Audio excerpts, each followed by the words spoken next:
Alright, so I'm going to go ahead and try to finish off the next section within 15 minutes, which means I'm going to talk really fast, but I'm also going to focus on the things that the book gives you the most support on and the worksheet gives you the most support on, so you know what to focus on for the test. This, again, visceral and referred pain, if we've talked about it once, chances are, if we're doing it twice, it's going to be on the test. And we definitely talked about referred pain. If you remember this picture, we all kind of thought it was weird that if your gallbladder is in pain, that your liver and gallbladder pain would be felt on your shoulder. The one that most everyone knows is the heart. So if someone is having pains going down their left arm, it's usually associated with the heart. However, you can also have pain pulling down into your legs, especially the left leg, if there's an issue with the heart. So again, these are simply following certain tracks or neural pathways that are shared, very similar to the phantom pain that we were referring to before. If you're sharing a pathway, it's going to go ahead and be perceived having pain in one area that's really not in pain. Again, seeing this multiple times, so you probably can guess that this is going to be on the test. Phantom limb pain will be one of the pathologies. Remember, I gave you the one worksheet or handout actually that had all the different pathologies on it, and all they're going to do is, I'm picking, I forgot how many I picked, but it's just a simple matching section on the test. These we've gone over a few times now. Essentially, is where in the world is your body? We're talking about it when it comes to teenagers. The fact that they don't necessarily know their body position because limbs and stuff grow quick, and the brain has to catch up and understand where those parts are. We're definitely going to get more into the different types of receptors when we're in the muscles themselves. So the next big unit that we're going to do is muscles and tendons, bones, joints, and so a lot of those things we're just going to go ahead and learn them while we're there, kind of a deal. But here you can go ahead and see that this is a muscle grouping, and that the sensors are directly linked onto the muscle and is sending information to the central nervous system. So this would be going to, that would be afferent, and coming to, this would be efferent. So just remember those terms. All of these lovelies right up here, all the different tactile receptors and so forth, we're going to see them when we get into skin.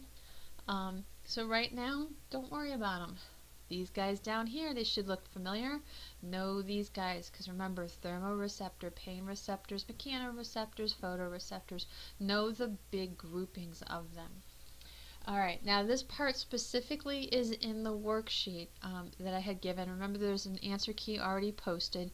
And if you look at Wiley Plus underneath the study section of the links, if you go to the chapter and go under animations, that entire worksheet is also animated. It takes you step by step by step, telling you the different types of somatic sensory pathways. There goes my dog. Sorry about that. And it does talk about the first, second, and third order neurons. These guys are brilliant. Very, very straightforward. Impulses from somatic receptors to brainstem. Second order then would be the ones that are between the brainstem and the thalamus. And then the third order, that's going to go ahead and take it from the thalamus all the way to the somatosensory area of your cortex. So once you see this, oh my goodness, primary somatosensory cortex, that's part of the brain that you better know, because look, it's multiple times that we've spoken about it. So these guys have great names, very similar to the pre and post ganglionic cells that we're talking about when we're in the autonomic.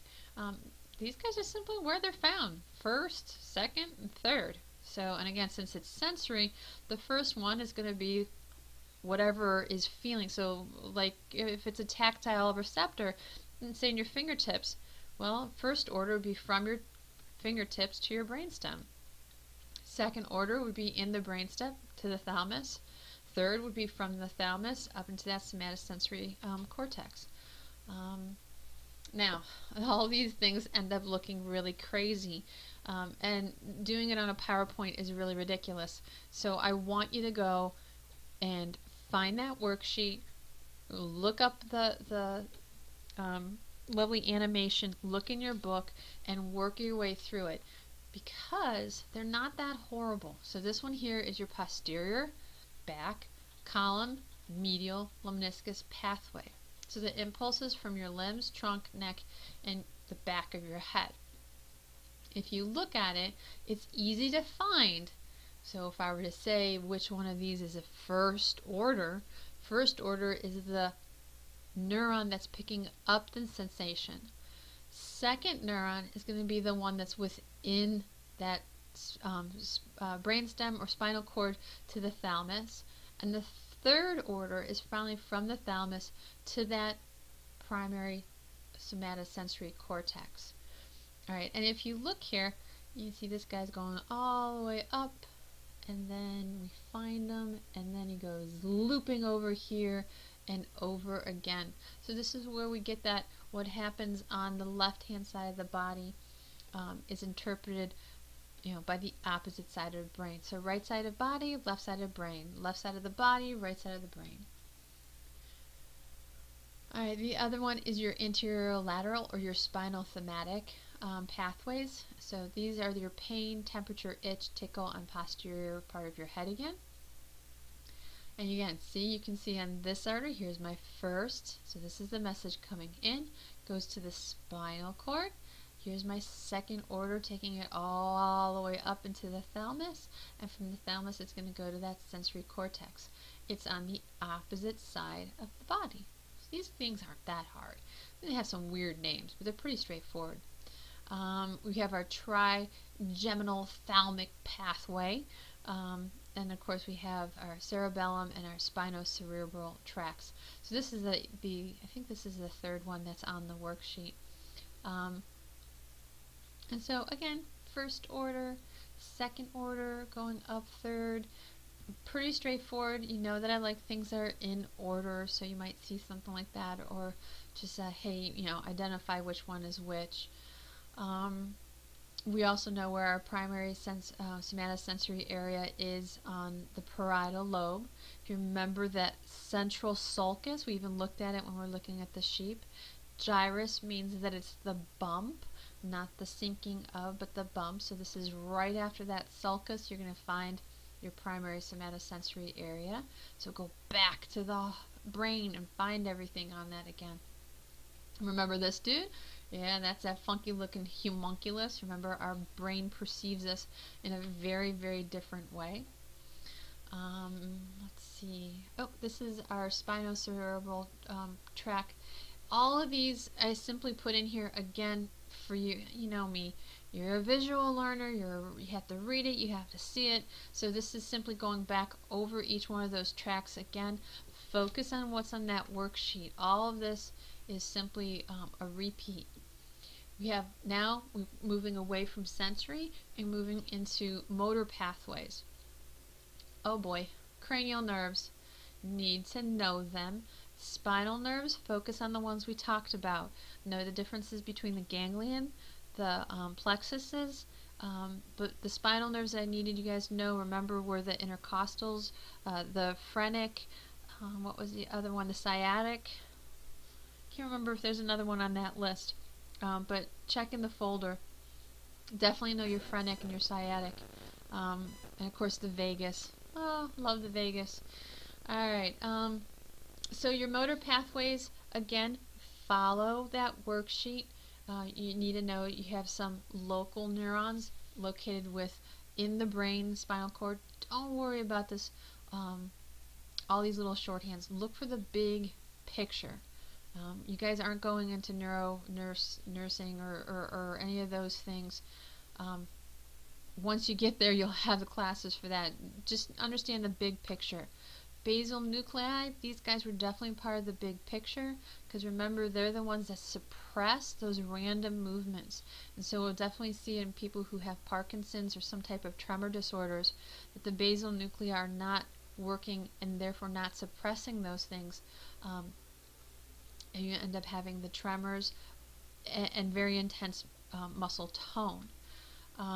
Cerebral neurons, so these guys, remember, our cerebellum is there to go ahead and control activity that is very learned, such as baseball, soccer, knowing when to duck, things that are much more athletically inclined. And so someone who does have Parkinson's, even though basal nuclei can be distorted, their cerebellum might function really well, and they can do some of the sports quite well.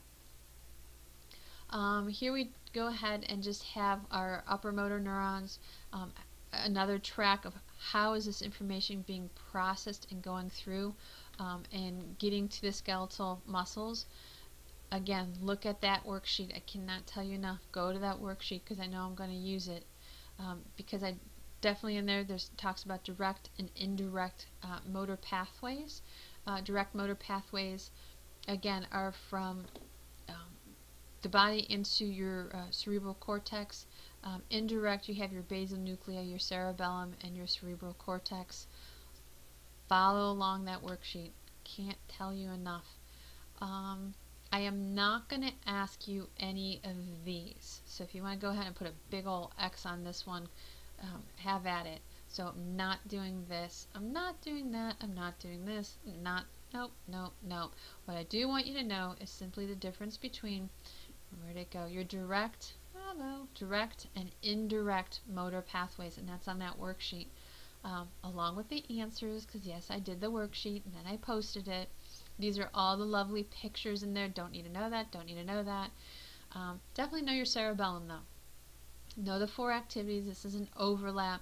Definitely monitors your intention movements, actual movement, the signals, creates a type of feedback loop, and orchestrates your motor cortex and your body and the basal nuclei. So there's actually 3 areas of your brain to give you that motion. Your motor cortex, which is in front of, so it's anterior to your somatosensory cortex. So right before that central gyrus, you're going to go ahead, or central sulcus, sorry about that, you're going to find that motor cortex. And so you have that motor cortex, the cerebellum, and basal nuclei all working to go ahead and give you movement. And so you can see it kind of gets it to be a big jumbled mess in there, but all the information has to be processed for you to move with some amount of grace. And last but not least, we have our sleep and wakefulness. This is our reticular activating system. Our learning, remember the difference between short-term and long-term, that our hippocampus is involved. That's part of our limbic system. For sleep, don't forget the pineal gland. Pineal gland has to do with melatonin and giving you that wonderful sleep type of cycle. So all of this stuff, make sure, I cannot tell you enough, I think this is the 10th time I've said it, go to that worksheet. I'm taking stuff off of that worksheet. The answer key is there. Make sure you understand what's on that worksheet. Okay, I think I'm done. Alrighty guys, if you are confused or just freaking out, by all means email me any questions that